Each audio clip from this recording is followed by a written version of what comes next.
one nation, under God, indivisible, with liberty and justice for all.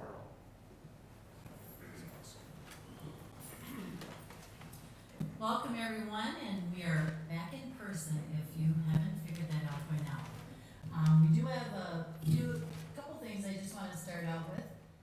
First time being in this room, Councilmember Fox, Ward 2, Kelly Murtaugh, our new city clerk, and Corey Lamb, our new city attorney. So we welcome them, and this is their main voyage. So we welcome you here tonight, and council members, are there any corrections or minutes to the workshop on June 21st and the workshop on the 29th?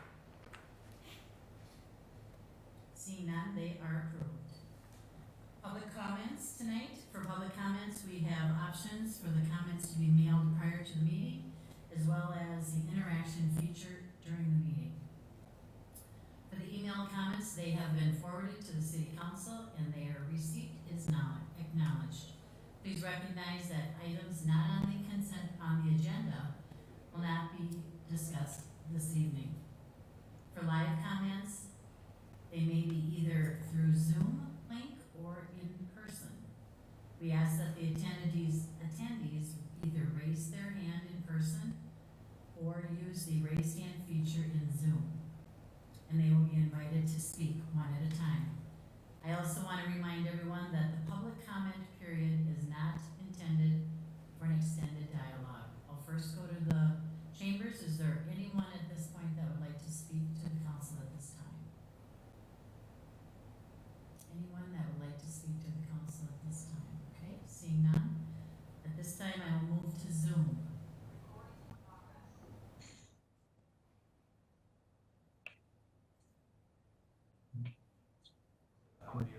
We have one is Corey Colvin via Zoom. Okay. Sure.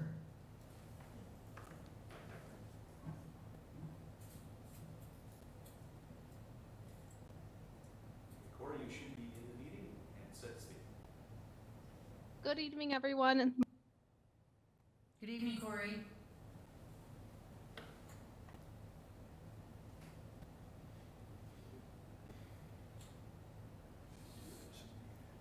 Corey, you're on mute.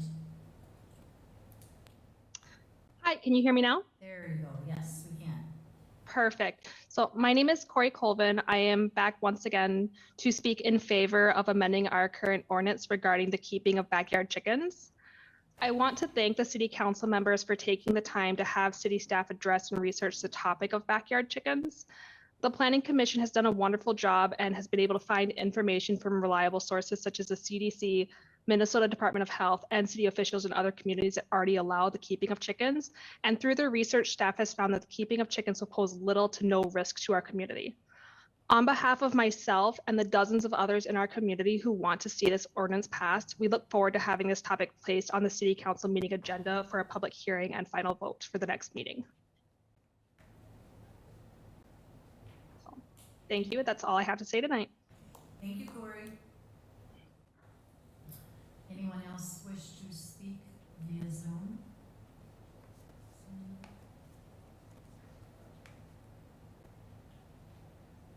I don't see any other raised hands. All right, council items to be considered. Council members, are there any council items to be considered? Okay. Council, I would accept a motion to approve the consent agenda. So moved, Your Honor. Councilmember Fulch. Second, And Your a Honor. second by Councilmember Leifeld. Council, do we have any discussion on the consent agenda? Your Honor. Yes. I'd like to pull number 7, which is to designate the HPAC and Sod House Theater Community Event as a special event. Okay. I'll move that to under administration.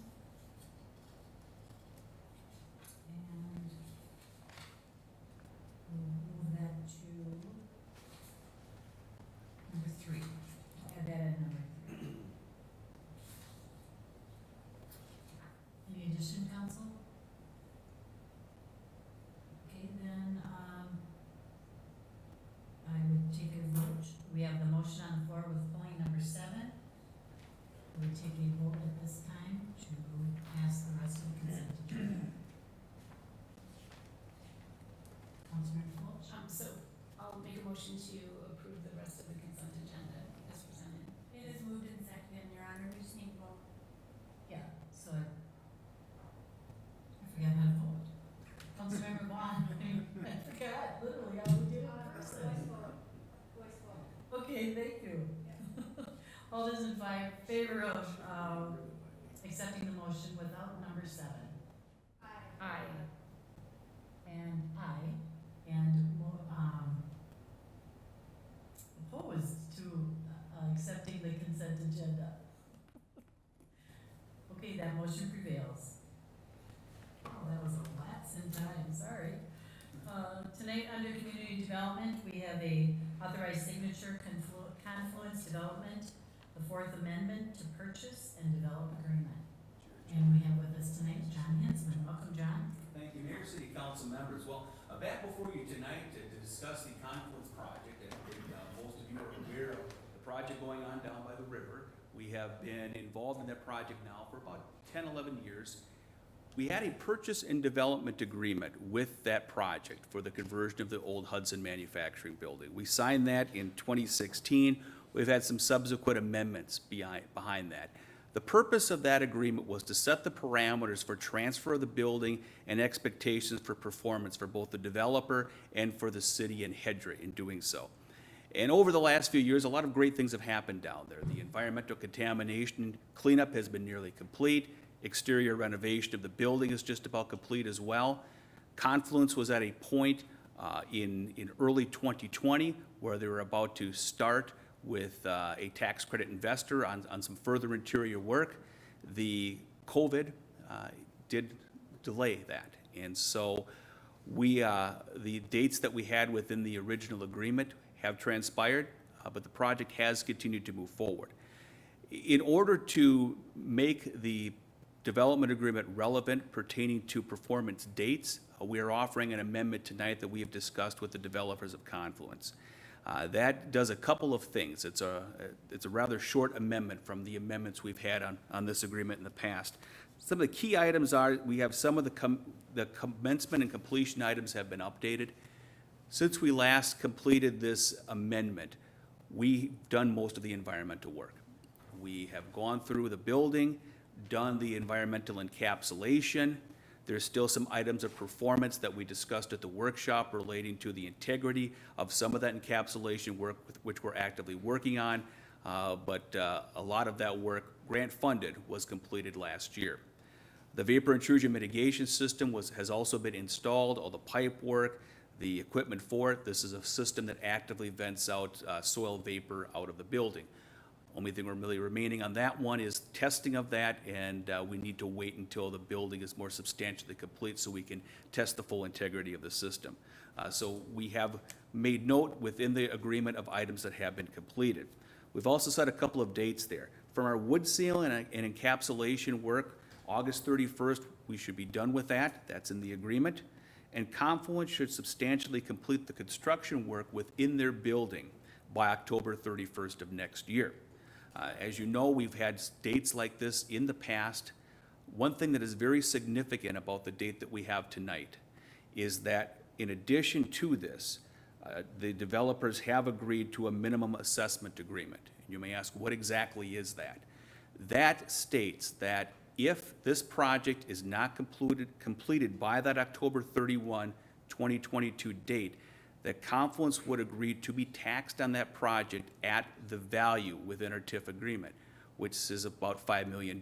They'd pay the taxes upon that work, which means that if there's a delay, they would still need to pay those taxes based on that value to us. Those funds, again, are used by us to retire our debt on the acquisition of the building. So this is a very substantial step. This really says to me that the Confluence is confident within the ability of this project to be completed in a timely fashion, because if they did not, entering into this agreement may put them into some jeopardy. So I think that's a great step there. So that is really the amendments that we're looking at tonight. So the action we have is to authorize signature of this purchase and development agreement, the amendment to it. We have representatives here from the Confluence Development Team, Pat Regan, Mike Mattingly, Rob Barris, and Greg Stocko. I think Mike Mattingly may want to share a couple of words and provide some information about some of the activities that are going on at Confluence. So we can ask Mike to speak if you're ready to do so, or I can stand for any questions related to the agreement. Thank you. Thank you, John. Councilmember Vaughn. Thank you, Your Honor. John, one thing I've learned in the last year of this pandemic is it's probably going to be in every contract we do going forward. Should the words pandemic or something, the unknown, be written in here so COVID doesn't rear its head or delay this? There just wasn't a whole lot of, nobody could do anything. We were all handcuffed. The world shut down. So I just wonder, will we have that in here, that due to a pandemic, this could get extended, or is it a hard date that this is what has to be done? Councilmember, I think the way that the agreement's written now is that the performance dates of August 31st this year for us is a hard date, and that October 31st next year would be a hard date. If something was to happen unexpectedly, there's the possibility of future amendment, but I don't think that's really complicated or contemplated in this agreement. Okay, thank you. Any other discussion, council? Okay. Mike, if you'd like to step up.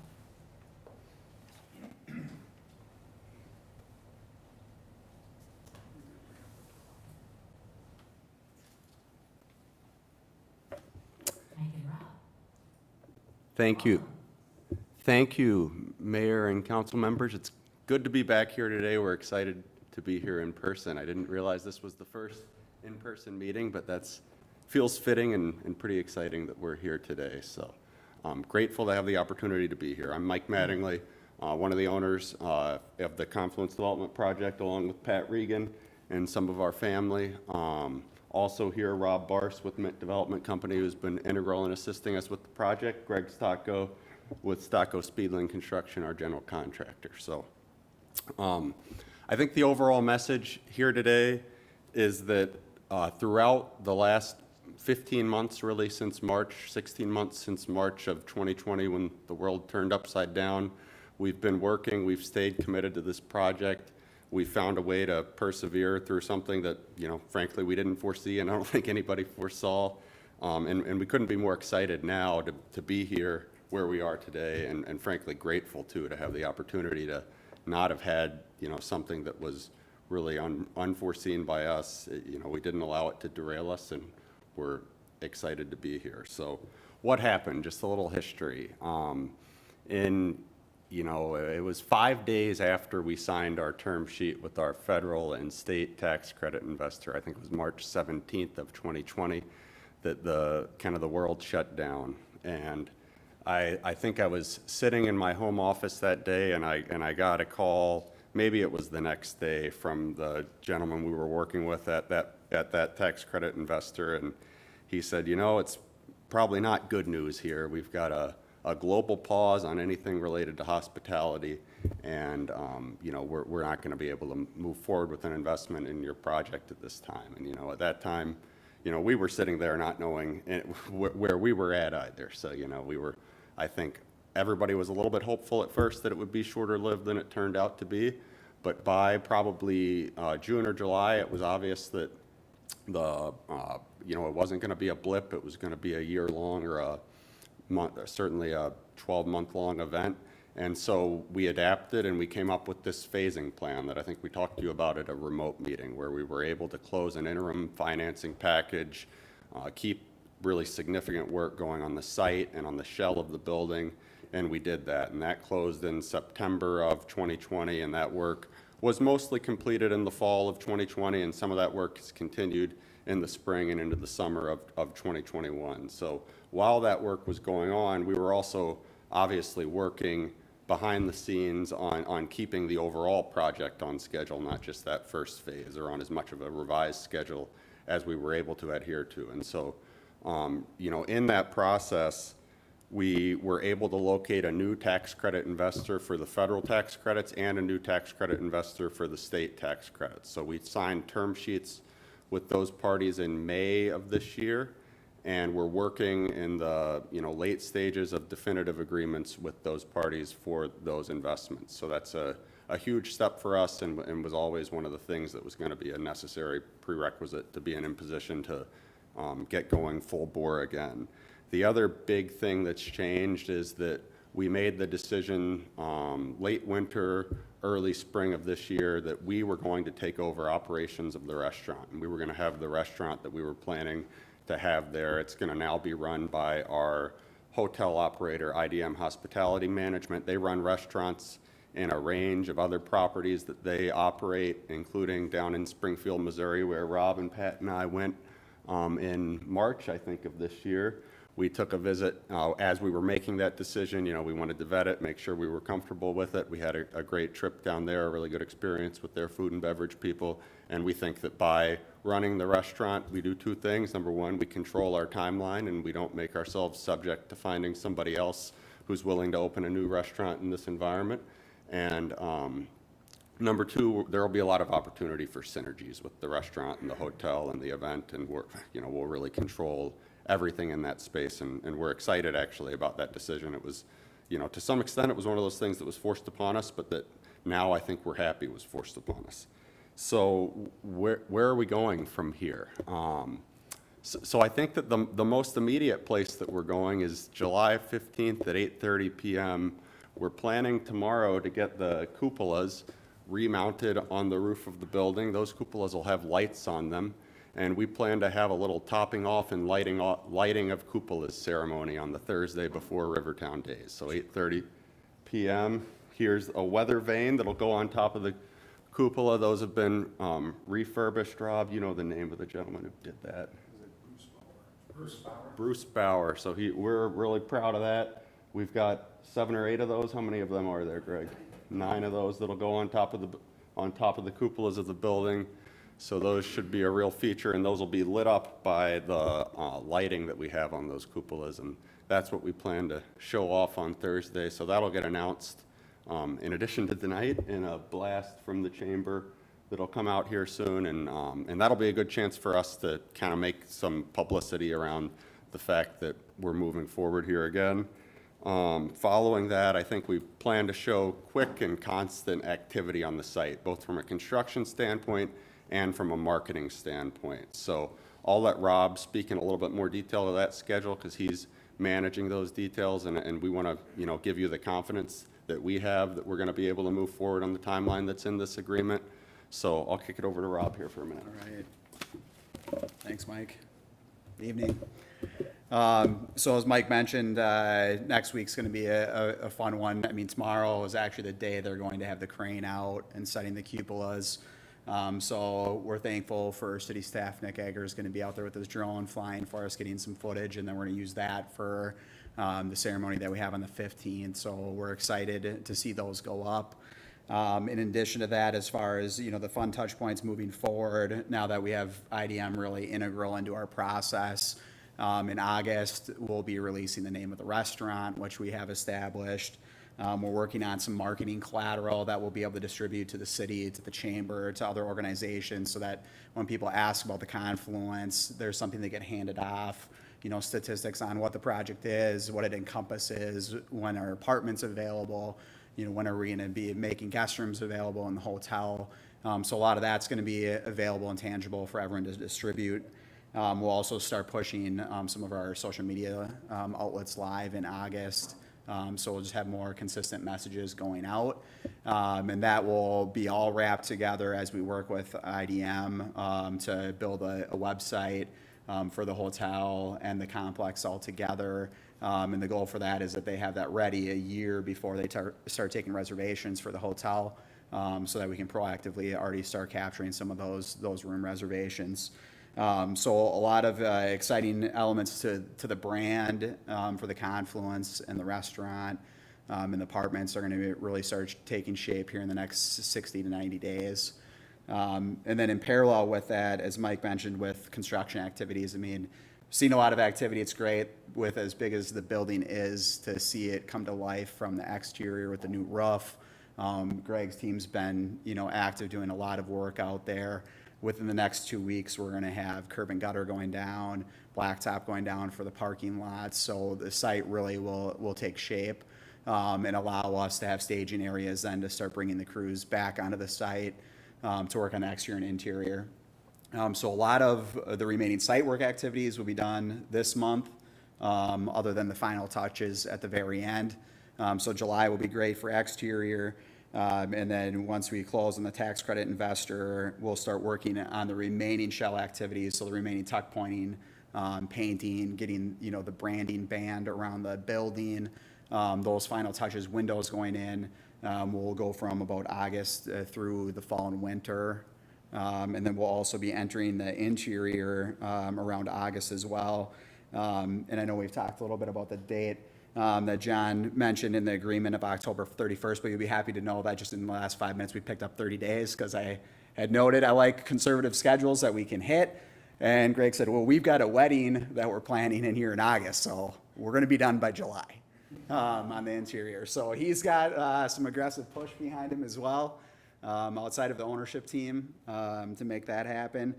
And then ultimately, final site work activities, once everyone's done working around the building, then we'll have, sidewalks, the rest of the pavement, landscaping going in the spring of next year. So a lot of exciting activity that's just going to continue pushing for, the next year consistently now. Thanks, Rob. Absolutely. Council, any questions for either of these two? Councilmember Fulch. Thank you, Your Honor. Hello, Rob and Mike. It's nice to see you two fellas in person. I was wondering about the outside, the platform that is meant for events that's along the Riverwalk there. I took part in an interview process with some other, individuals where we were being asked for feedback, and during that session I had asked if it was if that platform was going to soon be made available for the public to be able to use, to be able to reserve it and use it. And I was wondering if you could provide an update on that, because it was my understanding that this summer the public could start to reserve it and use that space and how that would all work. And so I'm just curious where we're at with that. I would say, I'll let Mike field most of this, but from a availability, safety, and construction standpoint, so Greg's team does have it protected from the job site, so, the public can freely come up the stairs, sidewalk, and get onto the deck overlook, not the other area that we'll have for a future tent and wedding setup, but that is available as far as reservations and logistics on that. Do you want to maybe comment? So I think from a public availability standpoint, the deck portion is available now, like Rob said. From a, setting up a reservation system standpoint for the public to be able to reserve it, we haven't done that yet. We also haven't, there are kind of two reservation concepts, I guess, built into the agreement, because there's the reservation rights that we have as the owner of the adjacent property to reserve the deck for our use, and we haven't exercised any of those, obviously, and probably, may or may not do so before we get the hotel open, and there are probably some discussions to occur between us and the city about how exactly that process should work. If we need to set up a private reservation process, I guess we frankly haven't discuss that, but are happy to do so and work with the city on maybe what that might look like. Okay, yeah, I would love to see that reservation system put in place, because that was my understanding that it was going to be made available to the public. And so what I'm talking about, for folks who don't know, is a part of the agreement for the Confluence was that the public could reserve that decking area, and so I would love to see that being used. It's just sitting there empty at this point, and if the city, taxpayers put a lot of money into that building as it is, it sure would be nice if folks could start to utilize it. And so it's my understanding that, it's something for our staff, the city staff, to work out with them, and I'd love to see an update from staff in the next month as to how it is that the public can access that platform. Thank you. Councilmember Fulch. Any other? Councilmember Brooks. First of all, I appreciate your persistence in pursuing this project, because I think it is important, and I'm grateful that it's moving forward.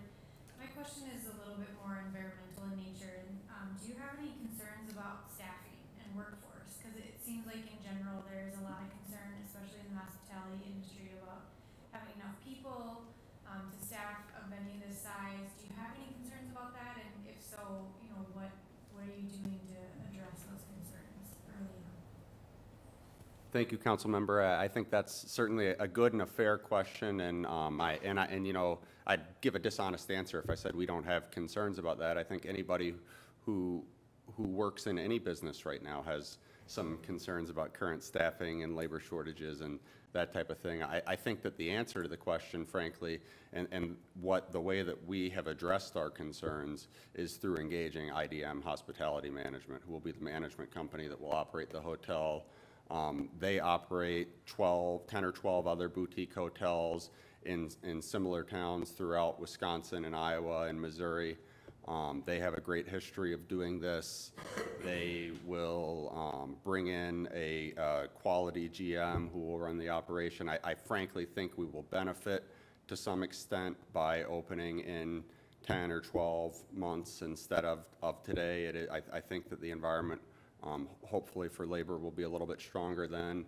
And we have a lot of confidence in IDM and their ability to staff the hotel appropriately and to operate both the hotel and the restaurant in a first-class manner.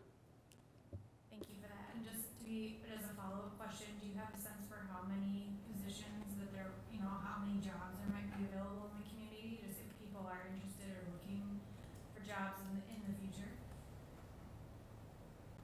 Yeah, I wish we had IDM here to answer that. I wish I could give a better answer. I would be speculating a little bit more than I'm comfortable to do standing up here right now. Rob, I don't know if you know from any of our discussions with them. I know that they do have I'm sorry I don't have that answer because I know that answer is available. They've provided us spreadsheets and documentation that would show that. Just off the top of my head, I don't want to throw a number out there. For sure. Yeah. It's got to be 40 in each of the 3 different disciplines. Yeah. Yeah. Yeah, I think it would be over 100. I think would be a safe number when you take account of full-time and part-time, looking at the restaurant, the hotel, the apartments, the events. Thank you, I appreciate that. Thank you, Councilmember Rocks. Well, great update, very exciting for the community and for you as owners and developers. I think it's just gonna be great. So with that, Council, I would look for a motion to approve the 4th Amendment Purchase and Development Agreement. Oh, Councilmember Fox, did you want to speak? Yes, please. Okay. Thank Sorry. you, Hunter. I just want to thank all of you, Greg, Pat, Mike, Rob, and John, for all of your continued work on this project with your passion and investment in the community. Personally, as a business owner, I know all of the setbacks that can happen very quickly, and adjusting is what it's all about, and you've just done that so gracefully. I know there have been frustrating setbacks for everyone up here, for everyone in the community, mostly for all of you. So I just wanted to thank you for your further faith in this project, and it's absolutely coming together. I just mentioned this to Greg. Every day when I go downtown, I get to see a little bit more done, and it's really inspiring. So I appreciate this amendment to the agreement. John, thank you for your work on it, and I move the vote, if that's appropriate, Your Honor. Absolutely. Second, Your Honor. I have a second by Councilmember Layfield. Any other discussion? Yeah. Council? Oh, Councilmember Layfield. Thank you, Your Honor. Real quick, from the bridge, which I now work out of town, so I'm coming back and forth, I had a blast watching the roof go up. That was so much fun to watch every single day. When it was snowing, I kind of got used to when they were working and when they weren't. But this cupola thing, this is pretty intriguing. This is really going to change the look of that building. Yeah, I'm very, very excited to see what that's going to look like, and I'm curious to know when our next tour will be. Now that we are all back in person Yeah. and can safely gather, I would love to see where you guys are at next Thursday. Yeah, so I think that the next opportunity to see the cupolas lit up will be next Thursday, and Pat asked me to remind everybody that the location for that, so where we plan to do that event is on the second level of the parking ramp across the street on the south side of 2nd Street there. So it'll be an opportunity at the same time as we're unveiling the cupolas and the lighting to take advantage of another great amenity that we built through a partnership with the city, which is that parking ramp. And so we're excited to do that as well. And we're excited to start to see that ramp more full than it's been, which I think we will as we get going. And, you know, I just want to make sure I get the chance to close out by saying thank you, thank you, thank you. We appreciate your continuing support. We know this has been a process. It has certainly been that for you and for us. And we've remained committed, and we appreciate that you've remained committed as well. So thank you. Real quick, I want to add a thank you to Pat. This is clearly a labor of love. I mean, being a resident of Hastings, as almost every one of us up here have been our whole lives, this is a huge, huge undertaking, and most of us have sat here through many, many extensions, many delays, many concerns and issues. But hey, at one point you got all your eggs in the basket, and for one, I'm just so excited to see and hear these dates, and just really look forward. And want to thank you, Pat, for your investment into the community of Hastings. And this is going to be a beautiful addition to that, already amazing waterfront. So thanks, Mr. Reagan. Thank you, Councilmember Hunt. Did you want to speak? Okay. We do have a motion on the floor from Councilmember Fox and a second by Councilmember Liefeld. All those in favor of accepting the motion to approve the Fourth Amendment to the purchase? Aye. By saying aye. Aye. Aye. Aye. And those opposed, state by saying aye. Nay. And that motion prevails. Thank you. Again, thank you. We've all learned what patience is through COVID. Mayor, I just want to say, I said nay so that you would know what we're supposed to say. I wasn't saying nay. I'm in support. I say nay. Just to be clear, someone's got to make a major mistake on the first time back. So it's me. Sorry. Thank you. Thank you. Thank you. Thursday, 8:30. All right. Under administration tonight, we have a waiver of late fees and penalties on city utilities. For this item, we have with us, sitting right next to me, for the first time in a long time, is City Administrator Dan Maticha. Thank you, Mayor and Council. This goes back to March of 2020, last spring, 15, 16 months ago, when the city put in place its local emergency with this COVID pandemic. As you recall, 2 weeks ago, our last meeting, June 21st, 2021, we were starting to discuss ending that emergency declaration and all that came with it. And obviously, the city council was of mind that seeing vaccinations out in the community and reduced prevalence of the COVID, we were ready to go back to as normal as we can. I think the one concern that the council had was that early in the pandemic, we had put in place a abeyance, a hold on any late fees or penalties for municipal sewer and water bills, and did not want to surprise people by suddenly ending that practice. We wanted to make sure that they had notice before those penalties might start being imposed. So that was the thought 2 weeks ago. The state legislature changed that a little bit last week. They voted to end the state emergency declaration, which had a surprise effect of automatically ending ours, the way we had written it, although ours could be independent. We could certainly end ours sooner, or have one even if the state did not, but the way we wrote ours back in March of 2020 was during the period of the state's emergency, we have one declared also. So the state's ended and suddenly ours ended July 1st, surprise. And the way that our late fee and penalty waiver was written, it also said, during the emergency declaration, we're not charging these penalties. Although we wanted to give people notice, suddenly July 1st, it automatically ended. So what's before you tonight are two items. I do think separate motions are appropriate. One being a resolution saying, even though the emergency declaration has ended, we still want to make sure that people have reasonable warning and notice before we start imposing those late fees and penalties. So we're going to, or City Council, the city will extend that waiver to July 31st, 2021, which effectively means the bills that go out on or about August 1st, due August 20th, would be the first ones that might see that late fee if somebody doesn't pay it by August 20th. So that's the first motion before you, that resolution. The other is a, a first reading, call for a public hearing. Do want to change the date in the memo from August 2nd to July 19th for that public hearing.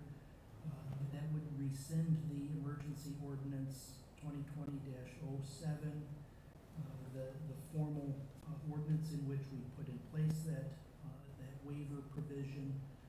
Although it might have automatically ended last week, just a matter of housekeeping, we don't want spare stray paragraphs floating around in our ordinances. Let's clean up the code and rescind that formally. So that's what that action is. The public hearing would be July 19th. It has to do with changes in publication dates and meetings. With that, I can certainly stand for any questions on what may be a little bit of a confusing topic because it's different than what we had discussed 2 weeks ago. Thank you. Thank you, Dan. Councilmember Brooks. I'd like to make a motion for the resolution extending waiver of late fees and penalties to July 31st, 2021. Okay, and Councilmember Lund with a second. Any additional discussion, council? Okay, all those in favor? Aye. Opposed? That motion prevails. The second resolution then would be extending the waiver of the late fees and penalties. At this point, I'd accept a motion to approve the first reading and order of a public hearing rescinding emergency orders number 2020-07 regarding waiver of late fees imposed for city utilities. Councilmember Lund? I'd like to make a motion to approve the first reading for the date of July 19th. Councilmember Lund? And Councilmember Brooks is the second. Additional discussion? And all those in favor of this resolution state by saying aye. Aye. Opposed? And that motion prevails. Okay, tonight with us we have a bond sale 2021 street improvement and utility project. And with us is Tammy Amdahl, and she's with Northland Securities. Welcome, Tammy. Thank you, Mayor. Good evening, Mayor, City Council. Tammy Amdahl from Northland Securities. Nice to see everyone's face in person as well. So you do have a resolution on your agenda tonight related to setting the sale of the 2021 A bonds, and I'm just going to make a few comments on that and then happy to answer any questions, Mayor, that you or the council may have. So the purpose of the bonds is to finance the 2021 street improvement and utility improvement projects.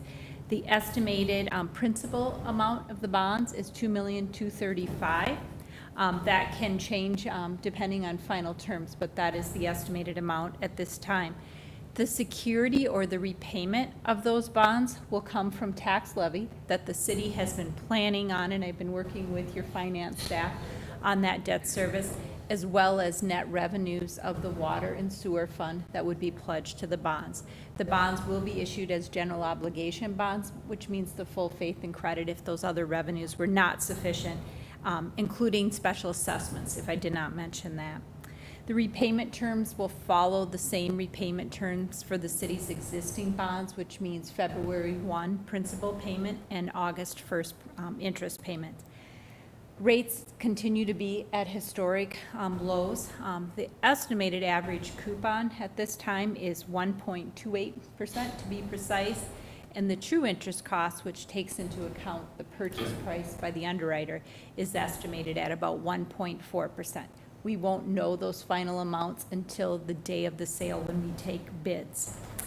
We are recommending and working with your staff that the city seek a rating on these bonds from Standard & Poor's, who currently rates the city's outstanding general obligation bonds. Your current rated is AA by Standard & Poor's, so that was just affirmed last year, so that process will be undertaken with staff. With respect to the sale date, it's August 2nd. Northland Securities, on behalf of the city, will take bids that morning, and then we'll be back here that evening to present the final results of that sale. So tonight, that resolution just sets the sale. On August 2nd would be the actual award of the sale after bids are received. Mayor, City Council, happy to answer any questions that you may have. Thank you, Tammy. Any questions? Councilmember Brooks. I'm sorry, Councilmember Vaughn. Thank you, Your Honor. Tammy, thank you. Looking at our portfolio and looking at our rating, each year it seems like we improve to go out. I mean, the rates are tremendously low, so it's a good time in my opinion. And I'm assuming bonds fall off as we keep continuing this. Does it help us to increase our bond rating for future by when these rates start to increase? Should we not bond, maybe, as an advice in the next 4 years or so? Will we stop bonding so much? Would that help our ratings go up? I'm just looking for a strategy, and it might be an internal discussion that we have, but I'm trying to look at that, what's that strategy to increase this bond rating? If I understand the question, so the question is about strategy to increase the bond rating. Right. Strategy of issuance of more debt, per se, that is not a direct strategy to increase the bond rating. So the bond rating is really reflective, and did I print off your rating report? At the award meeting, I'm going to answer your question, but we'll go into more detail when we have an updated rating report on that. But really, with respect to my recollection of Hastings rating, fund balance, cash balance, liquidity, those are much more important factors than the more outstanding debt, because really that rating is a reflection of an independent, from Standard & Poor's opinion, of the ability of the city to repay its outstanding bonds. Sidetrack a little bit, oftentimes cities think the rating applies to the city. That's not technically correct. It applies to a bond issuance, a series. And so as you go out, it's really that liquidity and fund balance, and working with Chris and Ashley, certainly presenting the best case. This rating call is not per se, I often say to staff, it's not meant to be an audit, I got you. It's really, they want to hear your story. They want to hear not only how have you performed financially historically, but what are you forecasting? What are your long-term financial plans? So you asked me about more debt. Issuance of more debt can sometimes be a credit negative, but not necessarily. It depends if it's done within the context of a comprehensive long-term financial plan. And the city has done well. You have the highest rating in that category for management, very strong by S&P because of those practices that you have in place. So looking at your rating, and we'll refresh my comments in August, it's really the economic factors, the ability to repay that debt. I sat through the presentation on the TIF district and what's happening there. That's great news. That will be discussed on the rating call. It's reflective of the economic strength of Hastings and the fact that that investment occurred and is occurring in very difficult times in our economy. So very long-winded answer to your short question. But really, it's those factors, and more issuance debt per se is not going to increase your rating. That's what I was looking for. Yeah. Thank you. I was kind of Yeah. deep dive there, looking for some education. Yeah, Thank so you. that's Thank you. it. Thank you. Councilmember Vaughn, any other discussion, council? Then at this time, I would accept a motion to approve the resolution providing for the competitive negotiated sale of general obligation bonds, Series 2021A, and the municipal advisory service agreement with Northland Services. So the first one will be simply for the providing for the competitive negotiated sale. And I would accept a motion. Councilmember Vaughn and Councilmember Folch. Any additional discussion? All those in favor? Aye. Opposed? And that motion prevails. And then secondly, a resolution providing for the competitive negotiated sale of general obligation bonds, Series 2021A. I would accept for a motion to approve the municipal advisory service. Yeah, but we're now at motion for the agreement, right? Oh, I'm sorry. Sorry. So, a motion to approve the municipal advisory service agreement with Northland Securities.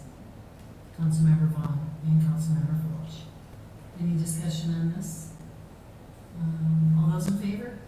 Aye. Opposed? And that motion prevails.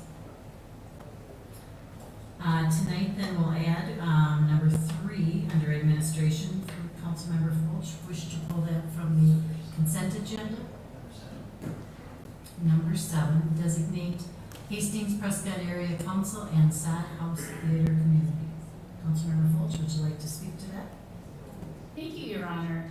I am supportive of this being designated as a special event. What I was looking for clarification on was the city's promotion of events that we are, we have made the formal council decision to designate it as a special event. And this was brought up to me several weeks ago by a community partner about how when we do make this designation of having a special event with outside entities, that the city hasn't been promoting on the city's calendar or any of our social media posts that these special events which we're supporting, we're not helping to also, do you understand what I'm trying to say? We're not also helping to promote them as a partner. And so I had asked for clarification from City Administrator Dan Buticha, and he had said that it wasn't per se a written policy, but more of an unwritten policy. Correct, Dan, and feel free to chime in, but I just wanted to have that conversation with the council as a whole as to how is it that we feel about going that one step further of also including items that we've designated as special events, and that we're stepping up being a community partner, that we're also helping to promote them within the community, since we've already put our blessing on it. And so I think that it would, we don't have a lot of venues to get out information about local events. I think it's only about 2,000 people read the local paper, and so it's really hard getting the word out on things. And so I think whatever we can do to help promote these events so that our community members are aware of it, or to help promote tourism and draw people, into the area, just, helping to get the word about these events, I think would be a good thing. And so, so that's why I bring it up, since I had a community partner bring it to my attention. So thanks. You, Councilmember Fulch. Councilmember Lund. Thank you, Your Honor. So the good topic. And I was on the committee when we rewrote all of this and had different tiers, and it was like 3 years ago, I think. And so we had to really define what was a tier 1, 2, 3, 4, and part of it is what they're bringing to the table. The other part is what we're bringing to the table. And for a tier 1, part of what I'm just reading the language here to define what the difference is between those first 2 tiers. Part of it was promotion throughout various media outlets and so forth on behalf of the organization through the city, right? So that was tier 1, but that's not identified in the tier 2 definition of what our support level is. So, so for a tier 1, we would we would do that. We would do a promotion. So Rivertown Days, for example, right? So that's probably why you're not seeing that, is because by definition, we haven't said anything that's tier 2 or below gets that treatment. Now, we can look to amend this language down the road, and that would, maybe because tier 1 and tier 2 are very similar. Part of the difference was legacy versus maybe a new event, right? That's part of what separates the two. And so, maybe that's something that we could do to help benefit that tier 2, because there's really not a lot of tier 2s. I mean, tier 1s, rather. There's only, Yeah. a handful. You're right, it's like Rivertown Days, I can't remember what the other ones would be. Yep, car show and things like that. But I mean, well, maybe, yeah. We didn't write in specifically what they were, but it had to have like a decade of being successful and beneficial to the, anyway. So I bring that up because if we do want to make action on that, then that should, I think, be amended to the language. But not that, staff is, not doing what they should do to help promote, or we're missing something or whatever. It's just literally a definition between the tiers. And so we should, I think that, maybe a tier 2 should get that type of treatment too, or could, as an option to them or something, but yeah. Thank you, Councilmember Lund. Councilmember Fox. As a point of clarification, what committee makes those decisions? Newbie here. This time is yielded to Councilmember Lund.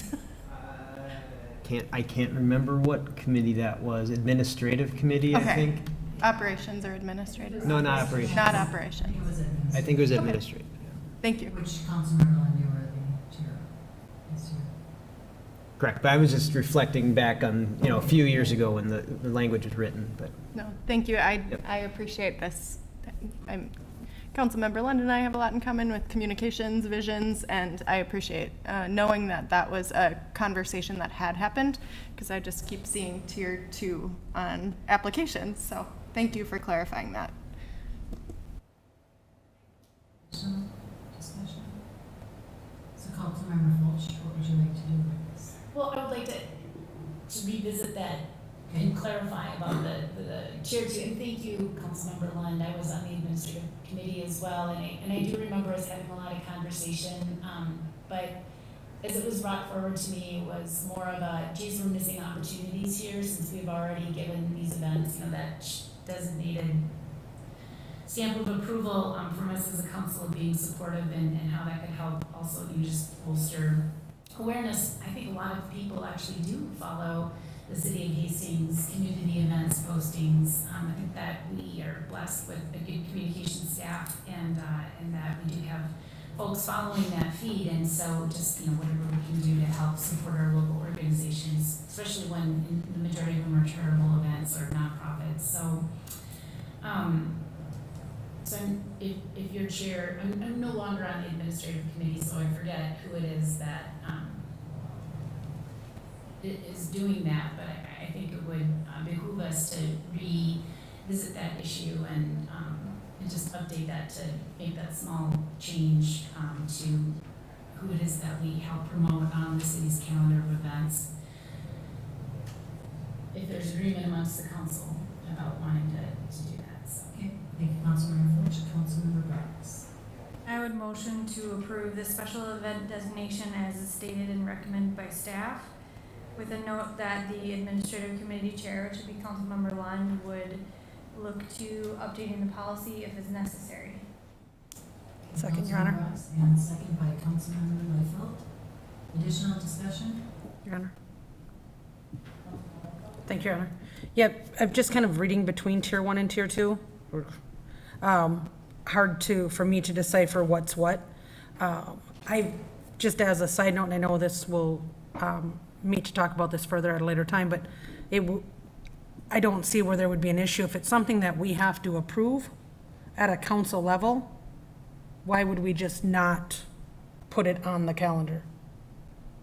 That would be my opinion on it. If we have to sit here to approve the use of something to do it, we're already putting some sort of a stamp of approval or per se on it. So I can't imagine I mean, that sounds like more work for somebody, is what it sounds like.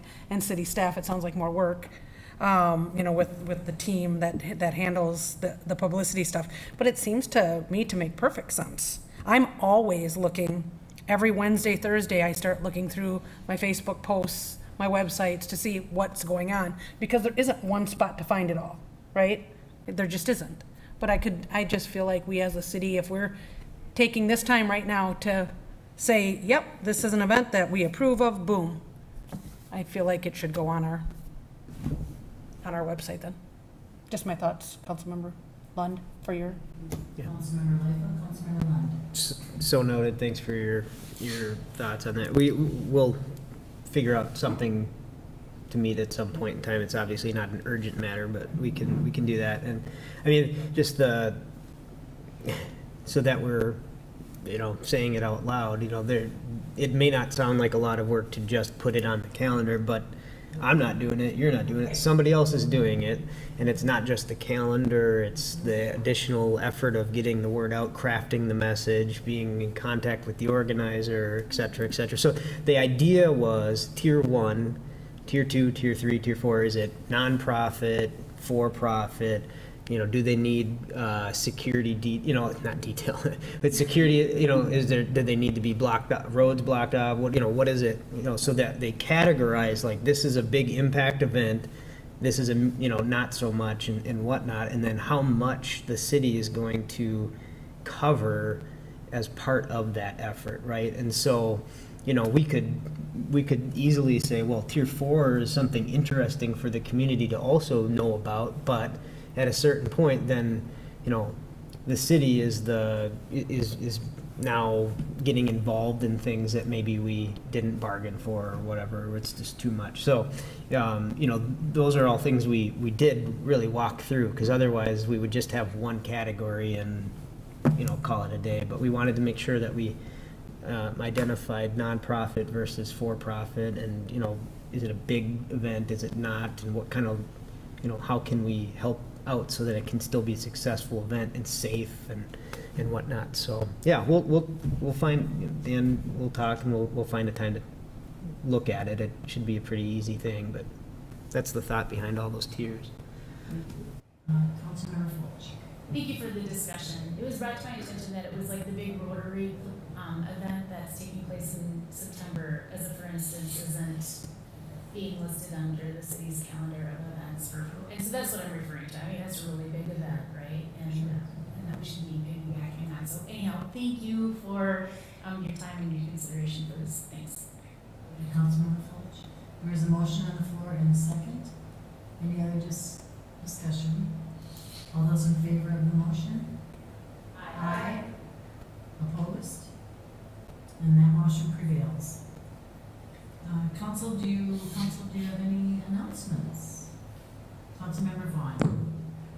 Thank you, Your Honor. I just want to let my colleagues know that we're part of the Great River Rail Commission, and we were successful in getting the $10 million from the state budget recently.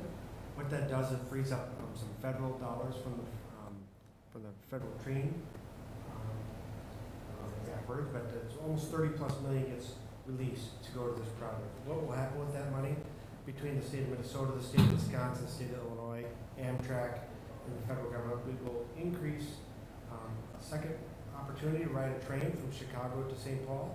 But most importantly, it does fix some crossings along the way. So in Minnesota, for example, Winona and Redmond will get some updates, so it's a safer track.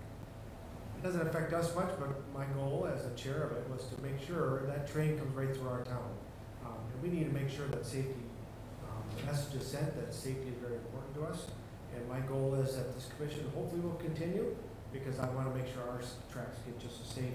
That's a pretty sharp bend here at the corner. So I'm excited that we finally got there. It's been a long process, but I think it was the right one to do because of the safety factor mostly. So thank you. Thank you, Councilmember Vaughn, for your efforts on that commission. Any Councilmember Brooks? Thank you, Mayor. I'm the city liaison for the Cottage Grove Beyond the Yellow Ribbon, which is a monthly meeting that we have on Thursdays, and we're looking for some board members. And right now, a lot of the members are from other surrounding communities like Cottage Grove, Newport, St. Paul Park, and they are looking for some people to be on the board.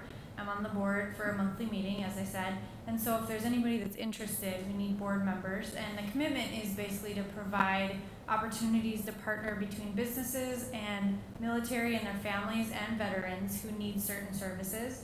So we do things like trying to find neighbors to do snow plowing or lawn mowing for veterans who are unable. Recently, there was a veteran whose house needed to be painted inside, and they found a crew to paint the house. And so we have some really active members of the Cottage Grove Beyond the Yellow Ribbon from Cottage Grove, as the name kind of says, but they've been trying to expand into the Hastings area, and they are doing a lot for veterans and military families in Hastings.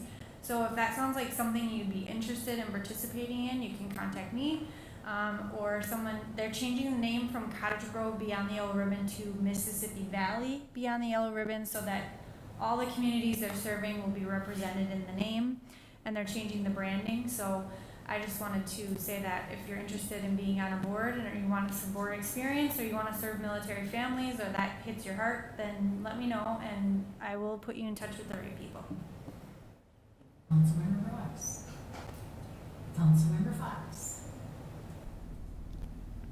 Based on our just previous conversation about a Tier 1 event, Hastings Rivertown Days is happening between this meeting and our next meeting. If you haven't heard, it's a lot different. There are going to be 24 bands and 4 stages, the carnival, the craft fair, everything downtown. I know the city's been incredibly involved in helping plan. And if you would like tickets, you can visit rivertowndaysmn.com, I think, or find them on Facebook. And if you would like to volunteer, any of my council member friends, as a gate person, we still need some volunteers. Oh, and the weekend is the third weekend in July, as it always is, which is the 16th, 17th, and 18th, right following immediately the cupola lighting at the Confluence project. All right, thank you, Councilmember Fox. Councilmember Lund. Make sure you do MN at the end of that, because otherwise you're going to be buying tickets to somewhere in Louisiana, I think. I made that mistake. I was like, the dates are all wrong and the logo, and yeah. So MN. All right, well, a very happy birthday goes out to Councilmember Vaughn and Councilmember Fulch this week. So Councilmember Vaughn's is actually today, so happy birthday, right? Summer programs at Levy Park, Thursday, July 8th, music in the park with the Undergroove, supported by Ruth and George Joffing Charitable Foundation. Friday, July 9th is Movie in the Park is The Mighty Ducks, sponsored by Ardent Mills. Please bring a non-perishable food donation for the Hastings Family Service. Tuesday, July 13th, performance in the park with Tatambe, sponsored by Smead Manufacturing Company and Metropolitan Regional Arts Council. Wednesday, July 14th is Party in the Park. To celebrate July is National Parks and Recreational Month. We'll have an animal presentation, performance, live music, and activity booths. Be sure to thank our Parks and Rec crew when you see them out and about. Thank you to Vermilion State Bank and Hastings Golf Club for putting on the fireworks this past weekend, Friday, July 2nd. I wasn't here, but I heard it was wonderful. So thank you. And we want to congratulate Morris Allen, who has been our community liaison for Congresswoman Craig on his second retirement this week. It's been a pleasure to working with Morris, and we wish him all the best. Monday meeting starting Thursday, July 8th is 6 o'clock Hedra. Monday the 12th, 7 p.m. Planning Commission. Tuesday, July 13th, 7 p.m. Parks and Rec Commission. Thursday, July 15th, 6:30 PM, Public Safety Advisory. Monday, July 19th, 5:30 City Council will have a workshop on County Road 46 study, and 7 PM City Council meeting. And they are all in person, so we know that from moving forward today. So with that, council, I'd have a motion to adjourn tonight. Councilmember Lightfoot, Councilmember Brox, and no discussion. All those in favor? Aye. Opposed? All right, thank you. Have a great night.